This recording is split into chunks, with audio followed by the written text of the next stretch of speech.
Come, let us meditate like a Jedi.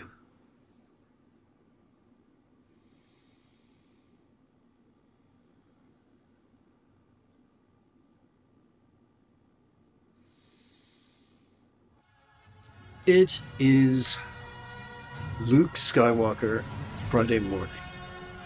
Come, let us meditate like a Jedi after about 30 seconds of, what's it called? Housekeeping. This is the Dzogchen Sende Lama Jigme Gyatso of the Buddha Joy Meditation School. For more than 30 years, I have harnessed my autistic special interests as well as my ADHD hyperfocus to spend about 8 hours a day, almost every day, studying, practicing, mastering, and reverse engineering the teachings and techniques of each school of meditation so that I could become your personal, nerdy, neurodivergent guide to nirvana. Welcome, my friends, to Meditate Like a Jedi, which is made possible due to the generosity of viewers, oops, wrong button, just like you.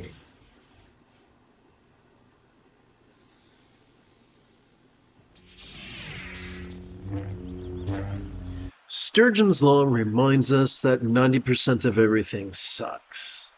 That suckiness could look like folks getting stuck in their survival instincts to the point of habitually being rigid, fearful, superstitious, controlling, elitist, cryptic, competitive, and cruel.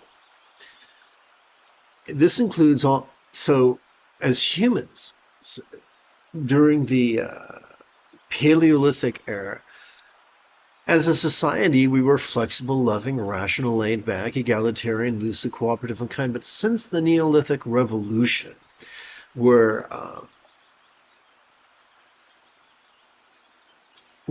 competition and cruelty really became the governing, the touchstone of society, we've basically had our head up our collective asses,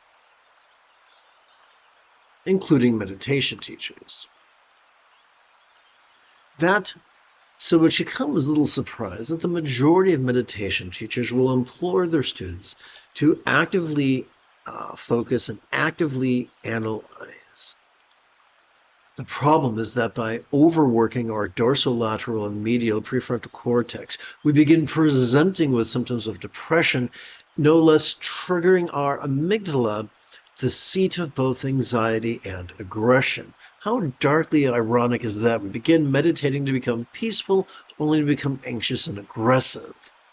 Fortunately, there is an easy solution. We evolved an autonomic nervous system, which is the fancy name for our spinal cord. When we take a relaxing break from habitually competing against it and begin to passively cooperate with it, we will notice that our amygdala, our anxiety and aggression begin to calm the fuck down. We also notice that our anterior cingulate gyrus, which functions as the hub of our mirror neurons, the seat of empathy, is gently stimulated. Or in other words, we become much more peaceful and much more loving, which is what the doctor ordered. So now that we know the benefits of passively cooperating with our autonomic nervous system, what is the best way to do that? Simple. Every time we inhale, we have evolved to automatically access the middle bit of our spinal cord, known as our sympathetic nervous system. This has evolved to notice in a very special way. To fleetingly, randomly, viscerally, passively, vulnerably notice mind's antics of perception. Seeing, hearing, feeling, tasting, smelling, and the like, including the full spectrum of human emotions, intentions, cognitions, recollections, and imaginings. All manner of phenomena, regardless of that which pops up, like some great game of whack-a-mole. Regardless of that which pops up, is external or internal, physical or mental, pleasurable or painful, interesting or boring, glorious or grotesque.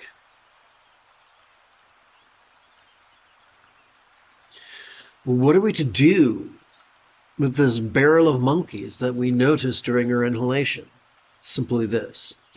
Every time we exhale, we have already evolved to automatically access the upper bit and the lower bit of that same spinal cord, whose fancy name is parasympathetic nervous system, and which has evolved to help us to physically relax and mentally release to such a degree that which we noticed during our previous inhalation could fleetingly feel less stressful, less permanent, less defining, and as non-graspable as a vast empty void, like the illusion of the infinite azure sky on a bright and beautiful cloudless morn, which, although could look tantalizing to the eye, feels non-graspable to the hand. Which is pretty cool, but remember that only occurs until the next inhalation when the cycle begins afresh. And so we go through life breathing in and breathing out and watching and resting, and as a delicious fringe benefit of this, we automatically practice the remainder of the Eightfold Path. You see, enlightenment is nothing more than mastery of the Eightfold Path.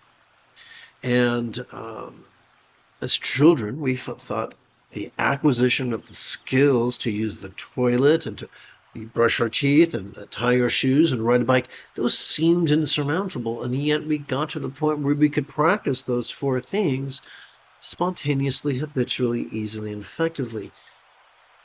The Buddha was so convinced that we could likewise master his Eightfold Path that he explained in the penultimate passage of the Satipatthana Sutta that one could master it in as little as 7 days. But how could that work? Simple. Mindfulness is the 7th fold. Meditation is the 8th fold. They're hardwired into our central nervous system. Play with this for at least every 12 hours or so, and you will notice that you can't help but notice impermanence, the first fold of the path. The more we practice mindfulness and meditation, the more we can't help but experience kindness of intention, kindness of communication, kindness of conduct, kindness of commerce. 50% of the Buddha's Eightfold Path. The more we practice mindfulness and meditation every 12 hours or so, the more our choices, utterances, and deeds begin flowing, not from calculated contrivance, not from wild scatteredness, but instead from love's deeply centered spontaneity, the 6th fold of the Buddha's Eightfold Path. Sounds great. Sign me up. How do we do this deal? Easy. Every time we feel our lungs swell with breath, we could silently and mentally recite the verb watch. Every time we feel our chest subtly sink as gently we exhale, we could silently and mentally recite the verb rest. Now, you're not in this by yourself. The moment you have a specific question about Buddhist or Taoist philosophy or meditation, simply type your question in great detail in the chat window.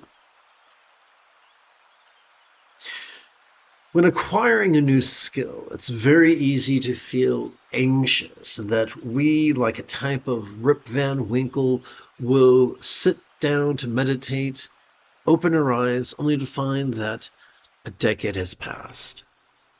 Irrational, but visceral. easy solution. I recommend remedying this non-neurotically by practicing a variation of Bengali crease counting. Here's how we're going to get the show on the road. Let us touch the tip of our left thumb to the first set of creases on our left little finger. That is going to help us keep track of our 16 sets of 16 inhalations each. This is our first set of 16 inhalations. On our right hand, every time we inhale and silently and mentally recite the verb watch, we can advance this right thumb. So together, let us sit and breathe and watch and rest.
Well, I've run out of fingers on this right hand.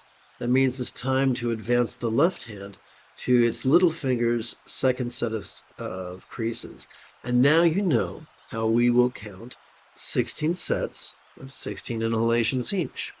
Now, to make this even more interesting, upon the tip of our left middle finger, we could rest the great knuckle of our right middle finger. And this way, after we collect 16 sets of 16 inhalations, if we'd like to meditate for an additional 20 minutes, we can slide the right middle finger in such a manner that its middle knuckle rests upon the tip of our left middle finger. And if we wish to meditate for an additional 20 minutes after that and collect an additional 16 sets of 16 inhalations, we could slide our right middle finger to the point that its smallest knuckle rests upon the tip of our left middle finger. All the while, both hands, palms up, are in our lap. That which seems overwhelming and confusing and difficult becomes easy with time and repetition. So together, let us watch the antics of mind and rest in its fleetingly non-graspable nature.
Those who are prone to indulge their controlling or elitist tendencies,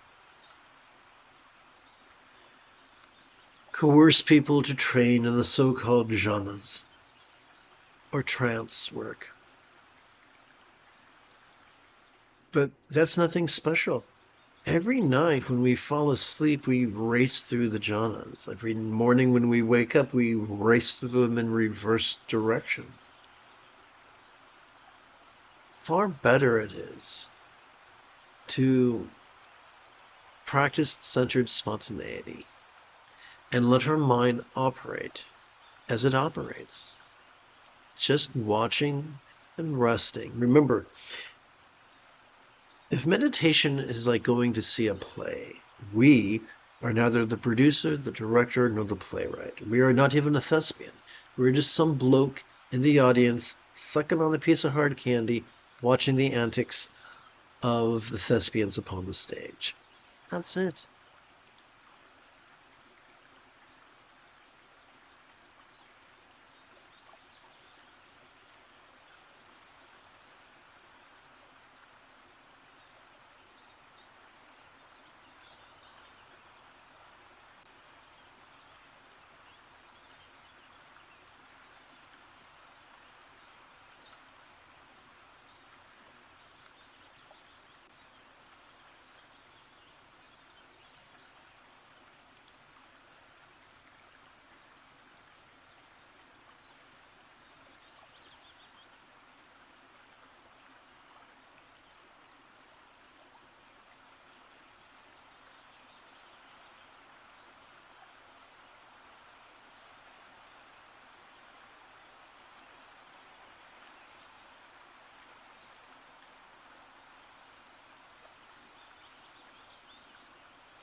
So now we slide the tip, or I should say we slide our right middle finger in such a manner that its middle knuckle comes to rest upon the tip of our left middle finger.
Let us seal this morning's practice by chanting Prahi Vajra's Cuckoo Song of Awareness.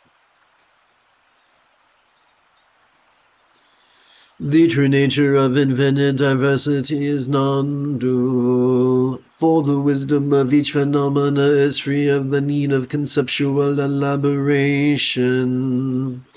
The true nature of infinite diversity is non-dual, for the wisdom of each phenomena is free of the need of conceptual elaboration. The true nature of infinite diversity is non-dual, for the wisdom of each phenomena is free of the need of conceptual elaboration. Let us consider meditation. The so-called state of just as it is inexpressible, for all manifested forms are ultimately self-perfected. The so-called state of just as it is inexpressible, for all manifested forms are ultimately self-perfected. The so-called state of just as it is inexpressible, for all manifested forms are ultimately self-perfected. The range we might have noticed, we might have watched as we inhale, is eventually released as we relax into our exhalation. This is an automatic thing that we do not need to force. All we need to do is cooperate with our autonomic nervous system. We conclude now with action or kindness. As everything is already accomplished, by giving up the affliction of striving, one finds oneself naturally abiding in the effortless state. As everything is already accomplished, by giving up the affliction of striving, one finds oneself naturally abiding in the effortless state. As everything is already accomplished, by giving up the affliction of striving, one finds oneself naturally abiding in the effortless state. Through the simple act of cooperating with our autonomic nervous system, in a method described by the Buddha as simply mindfulness and meditation, as simply sati and samadhi, we automatically calm our our anxious and aggressive amygdala, and automatically our empathetic anterior cingulate gyrus is stimulated effortlessly, automatically. Perhaps that is why the late Tulku Thondup insisted that the highest love was the spontaneous and uncontrived byproduct of mindfulness and meditation.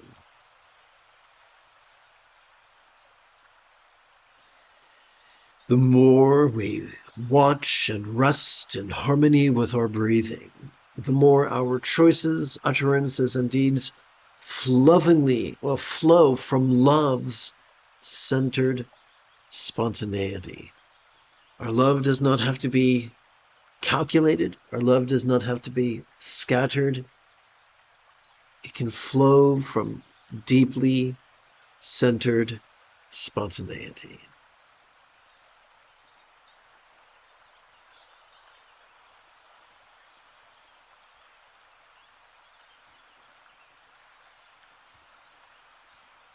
You have taken your first step into a much larger world. If you feel that I have earned it, you could give this live stream a thumbs up. You could even help support this channel. In approximately 2 3/4 hours, I would very much like to return to lead today's second session of meditating like a Jedi. And if you are as geeky as me, may the Force be with you always.